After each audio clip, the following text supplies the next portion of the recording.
Welcome to Ganpati university. So ప్రస్తుతం నేను గుజరాత్ అహ్మదాబాద్ దగ్గరలో ఉన్నటువంటి గణపతి యూనివర్సిటీలో ఉన్నానండి. ఎవరైనా సరే ఇంటర్మీడియట్ పూర్తి చేసుకున్న తర్వాత బీటెక్ చేద్దాము అనుకునేటువంటి వాళ్ళకి గణపతి యూనివర్సిటీ అద్భుతమైనటువంటి అవకాశం కల్పిస్తోంది. మీరు నమ్ముతారా? ఈ యూనివర్సిటీకి ఒక సపరేట్ పిన్ కోడ్ ఉంది అని అంటే ఇండియాలో ఎక్కడా లేని విధంగా ప్రతి ఒక్క బీటెక్ స్టూడెంట్ కి అవకాశాలు కల్పిస్తుంది. లోకల్ గానే కాదు, గ్లోబల్ గా కూడా. అట్ ద సేమ్ టైం ఇక్కడ లైబ్రరీ చూసుకున్నా, ఫుడ్ ఫెసిలిటీ చూసుకున్నా, రెండు తెలుగు రాష్ట్రాల్లో ఏ విధమైనటువంటి ఫుడ్ ఉంటుందో ఇక్కడ కూడా ఆ విధంగానే ఫుడ్ ఉంటుంది అనమాట. వెజ్, నాన్ వెజ్ రెండు ఉంటాయి. అండ్ హాస్టల్ ఫెసిలిటీ కూడా ఏసీ రూమ్స్ ఉంటాయి. అండ్ ఇక్కడ ఉండేటువంటి క్లాస్ రూమ్ వాతావరణం కూడా అంత ఏసీయే ఉంటుంది. మీరు ఎడ్యుకేషన్ సంబంధించినటువంటి లోన్ ఫెసిలిటీ ఉందా లేదా అనుకున్నటువంటి డౌట్స్ కూడా ఉంటాయి కదా, ఏ మాత్రం కూడా మీరు ఫీల్ అవ్వాల్సినటువంటి అవసరం లేదు. ఆ ఫెసిలిటీ కూడా ఉంది. టాప్ ర్యాంకింగ్ లో ఉన్నటువంటి యూనివర్సిటీ ఇది. నాక్ ఏ గ్రేడ్ కూడా ఉంది.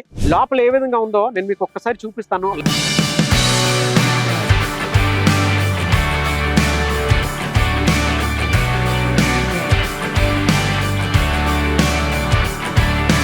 గణపతి యూనివర్సిటీ క్లాస్ రూమ్ అనమాట. ఇది సెంట్రల్ ఏసీ ఉంది, చూడండి ఏ విధంగా ఉందో.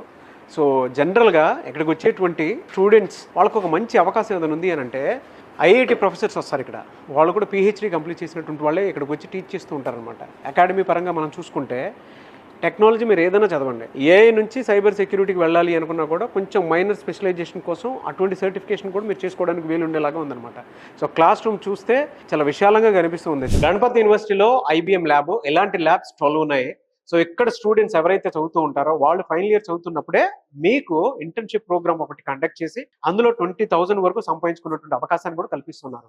అండ్ ఇక్కడ మీరు ఒకసారి సర్టిఫికేషన్ ఐబిఎం నుంచి కనుక మీరు తీసుకున్నారనుకోండి, ఆ సర్టిఫికేషన్ ఇండియాలో ఎక్కడున్నా సరే, ఏ కంపెనీకి వెళ్ళినా సరే మీకు ఒక మంచి అవకాశాన్ని కూడా కల్పిస్తున్నారు అనమాట. ఇది ల్యాబ్ ఓవరాల్ గా మనం చూస్తే మీరు ఏదైతే సర్టిఫికేషన్ తీసుకుంటారో ఆ సర్టిఫికేషన్ మీకు చాలా బాగా ఉపయోగపడుతుంది. సో లిమిటెడ్ సీట్సే ఉంటాయి. ఇంటర్న్షిప్ లో ఎవరైతే అర్హత సంపాదిస్తారో వాళ్ళకు మాత్రమే ఉంటుంది అనమాట. గణపతి యూనివర్సిటీలో ఇంకొక ల్యాబ్ కూడా చూపిస్తాను మీకు. బాష్ రెక్స్రాత్ కి సంబంధించినటువంటి టెక్నాలజీ అసలు ఇక్కడ ఏ విధంగా వర్క్ చేస్తుంది ఏంటి అంటే, మషిన్ లెర్నింగ్ ఎవరైతే ఆ కోర్సుని డెవలప్ చేసుకుని ముందుకు వెళ్దాము అనుకున్నటువంటి వాళ్ళు ఎవరైతే ఉన్నారో, సో ఇక్కడ కనుక నేర్చుకుంటే ఎలాంటి హ్యాండ్స్ ఆన్ ఎక్స్పీరియన్స్ ఉంటుందని నేను చూపిస్తాను. ఇక్కడ సిస్టమ్ లో మీరు ఏ కోడింగ్ అయితే నేర్చుకుంటారో ఆ కోడింగ్ కి సంబంధించిన మొత్తం ఇలా కోడింగ్ రాస్తారు. ఆ డేటా అంతా ఇందులో స్టోర్ అవుతుంది. ఇందులో స్టోర్ అయినటువంటి డేటాని తీసుకొని, సో ఇక్కడ మషిన్స్ ఉన్నాయి కదా, ఆ మషిన్స్ లో ఇదిగో ఇక్కడ పెడతారు. సో ఆ మషిన్స్ లో పెట్టిన తర్వాత ఆ డేటా ప్రకారము ఇదంతా వర్క్ చేయాల్సింది ఉంటుంది అనమాట. సో ఇండస్ట్రీస్ లో కనుక మనం చూసుకుంటే పెద్ద పెద్ద మషిన్స్ అవి ఏ విధంగా వర్క్ చేస్తాయి అని అంటే ఇలానే వర్క్ చేస్తాయి. ఇది సెన్సార్.